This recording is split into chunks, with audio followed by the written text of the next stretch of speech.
Começo com esta imagem de Nicolás Maduro vociferando e desafiando diretamente Donald Trump para que venha atrás dele. Ao Palácio de Miraflores... Venha por mim, aqui te esperam em Miraflores, não demore para chegar. Covarde! Este vídeo nos dá o contexto perfeito do que aconteceu nesta madrugada na Venezuela. E não foi uma casualidade, foi uma execução cirúrgica que vinha sendo preparada há meses nas sombras. Estão te esperando aqui, covarde.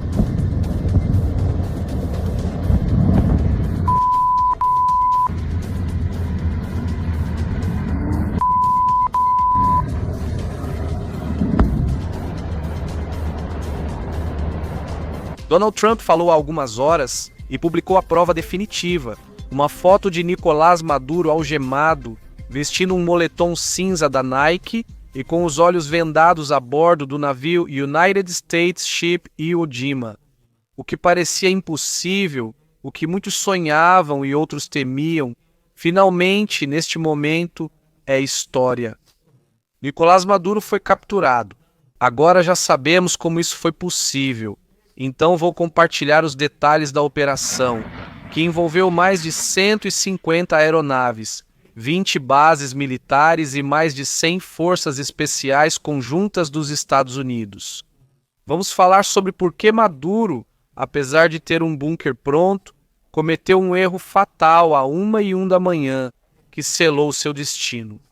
Segundo Trump em suas declarações, estamos diante da execução da operação militar de precisão mais complexa desde a Segunda Guerra Mundial, que foi chamada de Operação Lança do Sul. Algo importante? Em sua declaração pública, Marco Rubio, o secretário de Estado dos Estados Unidos, envia uma mensagem muito clara a Gustavo Petro, o presidente da Colômbia. E eu também tenho a resposta da China e da Rússia sobre essa operação incrível. Para entender o que aconteceu à 1h01 da manhã deste sábado, primeiro precisamos voltar alguns meses. A CIA não improvisou. Desde o verão de 2025, uma equipe operacional ultra-secreta foi inserida em território venezuelano com uma única missão: o rastreamento absoluto do padrão de vida de Nicolás Maduro. Não estou falando apenas de saber onde ficava o Palácio de Miraflores, estou falando de uma vigilância nível CIA. O que ele comia, a que horas acordava, quem eram seus contatos, detalhes ainda mais íntimos, como o monitoramento constante de seus animais de estimação, rotinas diárias, seus hábitos de higiene, de esportes, reuniões, as rotinas de sua segurança mais próxima, até mesmo as coisas mais triviais. Eles tinham agentes dentro do próprio governo venezuelano, que atuavam como fontes diretas justamente para a CIA. Durante meses, a equipe central em Washington, composta pelo secretário de Estado, Marco Rubio, o secretário de Defesa, Hegseth, e o diretor da CIA, John Ratcliffe, se reunia quase diariamente para analisar esses dados. Eles estavam esperando o momento exato.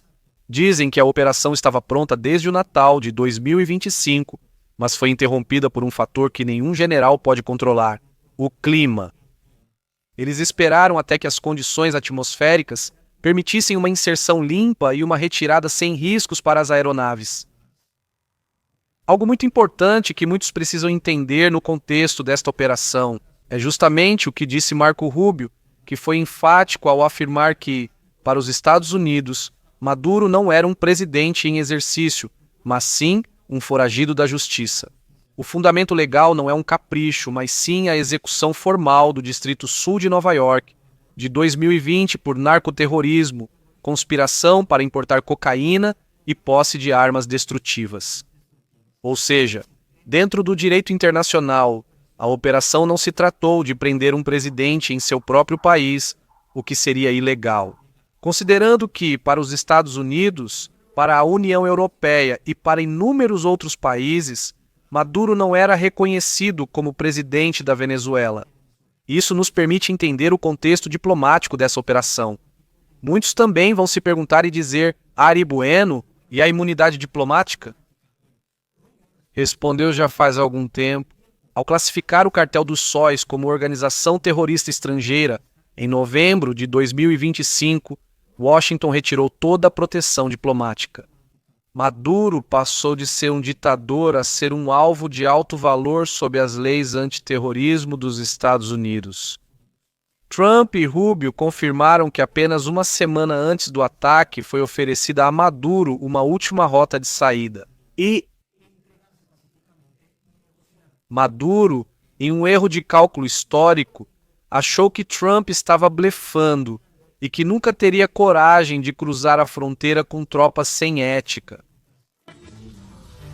Aqui estão esperando por ele! Olha, Flores, não demorem a chegar, covarde! Hoje sabemos que Trump não está brincando.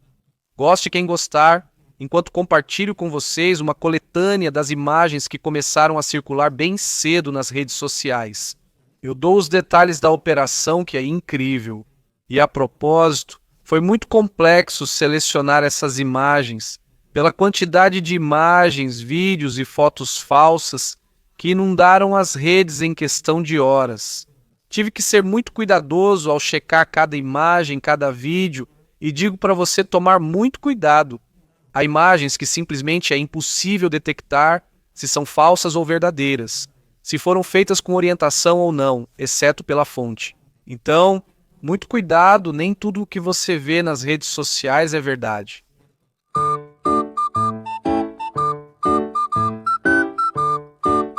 Há imagens que circularam desde muito cedo, onde se via Maduro descendo de um avião e escoltado por 2 oficiais da Drug Enforcement Administration. Essa foto era falsa. Uma jornalista famosa na Colômbia, hoje candidata à presidência, vou me limitar a dizer o nome, publicou nas redes sociais dizendo que os Estados Unidos atacavam a Venezuela.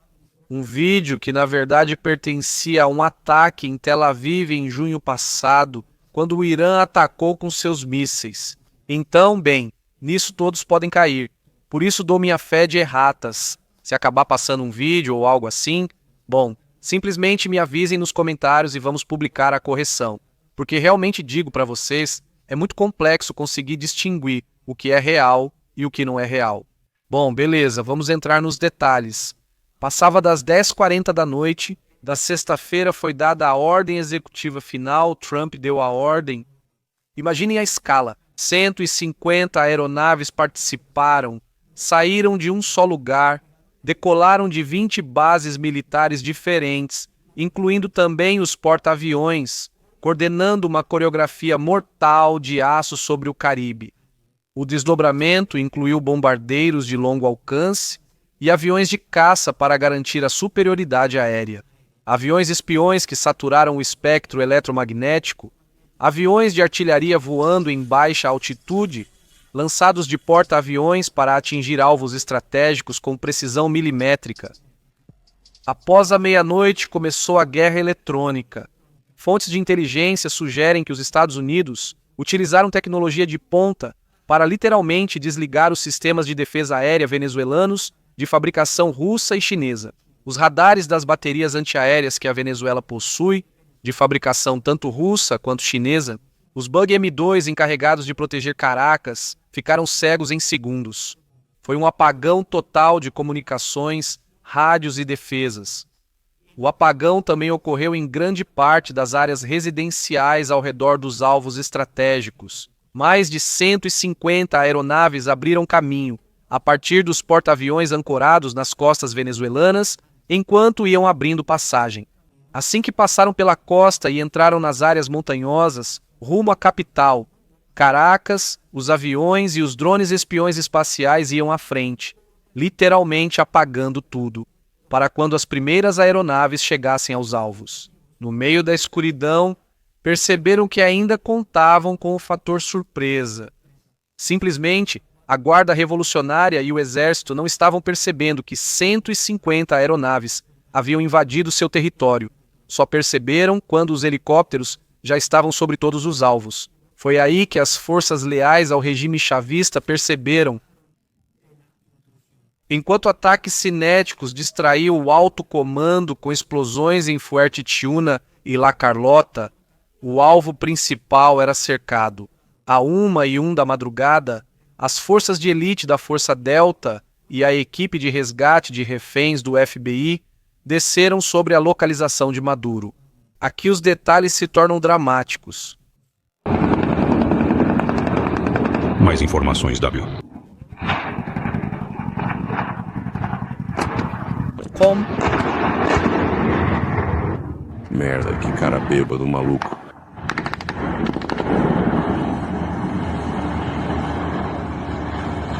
Merda, esses bichos estão tirando onda com a gente. Esses bichos estão zombando da gente. Eu juro pra você, os helicópteros americanos, os MH-77, os famosos Chinook e os Black Hawk, foram recebidos com fogo pesado assim que começaram a aterrissar na área. Pelos anéis de segurança mais leais ao regime, um helicóptero foi atingido pelo fogo, mas conseguiu se manter no voo. Maduro, ao perceber que o ataque era real e massivo, correu para um bunker fortificado dentro de sua reserva. Conseguiu entrar, mas a operação foi tão rápida que ele não conseguiu fechar a porta do bunker a tempo. As forças Delta, que estavam equipadas com tecnologia de arrombamento capaz de explodir portas de aço blindado em segundos, pois não precisaram usar seus explosivos mais pesados, simplesmente invadiram antes que o mecanismo de fechamento terminasse seu ciclo. Em questão de segundos, Maduro e sua esposa Cília Flores foram neutralizados e retirados de seu quarto. Imediatamente, as forças aéreas receberam a mensagem de que os alvos estavam sob custódia e o plano de evacuação foi iniciado. A fase de saída, conhecida como Lex Field, não foi tão tranquila quanto a entrada. Houve combates intensos com unidades venezuelanas que tentaram um resgate desesperado. No tiroteio, 2 agentes norte-americanos ficaram feridos, mas depois foi confirmado que estavam fora de perigo. E estão nos invadindo. No entanto, a cobertura aérea dos aviões de artilharia norte-americanos impediu qualquer movimento das tropas chavistas, que simplesmente ficaram sobrecarregadas. Ninguém estava entendendo o que estava acontecendo. Vem outro! Vem outro, vem outro! Às 3h29 da madrugada, os alvos já estavam a salvo a bordo do porta-aviões United States Ship Iwo Jima, navegando em direção a Nova York. Trump, que acompanhou a captura em tempo real de Mar-a-Lago junto com seus generais, comparou a experiência a assistir a um programa de televisão. Devido à clareza das transmissões táticas que vinham da Venezuela, a foto que circulou depois foi a confirmação total. E, além disso, é absolutamente incongruente com o típico discurso anti-imperialista. Maduro aparece capturado, algemado e vestido com um moletom cinza da Nike, ícone do imperialismo americano, como ele mesmo diria. Lá, ele é visto segurando uma garrafa de água, com os olhos cobertos por uma máscara opaca e fones de ouvido grandes para isolá-lo sensorialmente. Essa foto não é só prova de vida, mas também de uma detenção judicial criminosa. O que vem agora, Trump? Ficou claro que os Estados Unidos vão governar a Venezuela imediatamente para evitar o caos. Uma declaração que pode gerar todo tipo de comentários. Textualmente, ele disse: "Vamos governar o país até que possamos fazer uma transição segura, adequada e sensata." Foi isso que ele declarou de Mar-a-Lago em suas declarações formais há algumas horas. Segundo ele, não quer que o vácuo de poder seja preenchido por outra facção criminosa. Sabe-se que Washington já está em conversas com pessoas, segundo eles, específicas para colocar ordem, embora nomes não tenham sido divulgados. A intenção, segundo eles, é estabelecer uma junta que estabilize a nação antes de entregar o poder. Há figuras como Edmundo González Urrutia, que é oficialmente o presidente reconhecido, ou a Maria Corina Machado, que é a vice-presidente. As forças militares dos Estados Unidos permanecem ativas e em alerta máximo em toda a região, prontas para agir em qualquer tentativa de golpe interno. Liderado por Diosdado Cabello ou Vladimir Padrino Lopes, que ficaram lá e que até agora estão tentando entender como tudo isso aconteceu com eles. Algo muito importante que apareceu nas declarações oficiais de Trump e de Marco Rubio é que eles enviaram uma mensagem clara para Gustavo Petro. Na Colômbia, foi apontado que o governo colombiano está permitindo níveis recordes de produção de drogas, Jogando um jogo perigoso semelhante ao de Maduro, o aviso é transparente e muito claro. O que acabou de acontecer em Caracas é um espelho do que pode acontecer com qualquer líder regional que transforme seu estado em uma plataforma para o narcotráfico e exportação de instabilidade para os Estados Unidos. Para Washington, a captura de Maduro é um novo amanhecer e um lembrete de que as fronteiras não protegem aqueles que eles consideram criminosos internacionais. E as potências? A Rússia gritou violação do direito internacional, mas sua capacidade de manobra é praticamente nula. Trump, com seu estilo pragmático, disse tanto à China quanto à Rússia para não se preocuparem com suas dívidas ou com o fornecimento de petróleo, que no final das contas é o que importa para eles. Trump afirma que o plano é simples, segundo suas palavras, e o que disse na coletiva de imprensa é que, sob o controle dos Estados Unidos, a Venezuela voltará a ser uma potência petrolífera produtiva. Ele disse textualmente que fariam a Venezuela voltar a produzir muito petróleo e que isso acabaria beneficiando no final tanto a Rússia quanto a China. Problema resolvido. Da minha posição aqui em Israel, não posso deixar de mencionar o comentário de Yair Lapin, que disse que o regime do Irã deveria prestar atenção ao que está acontecendo na Venezuela. Agora mesmo, é um aviso claro. Se o bunker de Maduro não foi suficiente para deter as forças especiais dos Estados Unidos, o bunker dos Ayatollahs também não será suficiente para deter as forças especiais de Israel.